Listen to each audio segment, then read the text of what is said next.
बजरिया रे हमरे पर रखेला नजरिया रे देखी देखी जाई नौ तो रोज मारता देखी देखी लाई नौ तो रोज मारता एगो अंडा बेचे वाला एगो अंडा बेचे वाला पर पहुंच मारता एगो अंडा बेचे वाला होठ पे लाली आंखों में कजरा गाल दुनो गुलगुल्ला देख चढ़ल जवानी रसगुल्ला देख चढ़ल जवानी रसगुल्ला दल के मोबाइल की नोकिया से हो छीन ले सास भाई खकिया जाय छिए खाना में सफरा सास कि तोहरा प्यार में पिटाई बानी घर से तोहरा प्यार में पिटाई बानी घर से मिलत नहीं अब होई हमार बर्बादी तोहर याद तो जिए ना दी छीन के ले जईबू आजादी गम के बोझा जईबू लादी दोसरा बाग में जाके यही पर मोदी जी के गइल निगाह हमारे लॉकडाउन से रुकल बिया हमारे दुल्हनिया लगा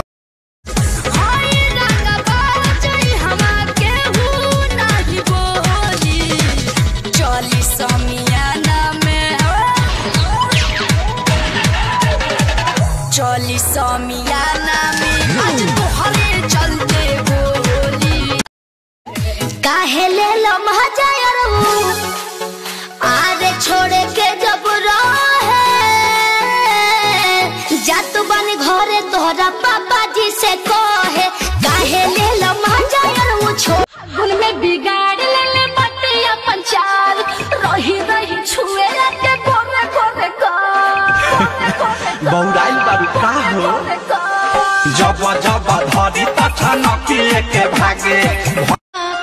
लागत पलक दिया बुझाला लागत पलक दिया बुझाला अपन सजाई रूप ऐसा छोड़ी ना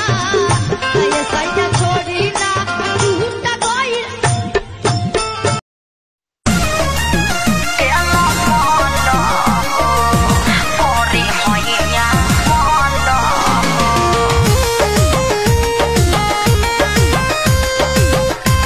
म्यूजिक बाय शुभम राज बोलत काहे नहीं खुखी से आइल बड़ू का सुबह से लागत भूखल बड़ू का हटा होने बोलत काहे नहीं खुखी से आइल बड़ू का अरे सुबह से लागत भूखल बड़ू का दुनिया बोला गोदिया में झूला सुनो ना अरे नाजी दर्द होता करी होइया तेल माला हो नाजी दर्द होता करी होइया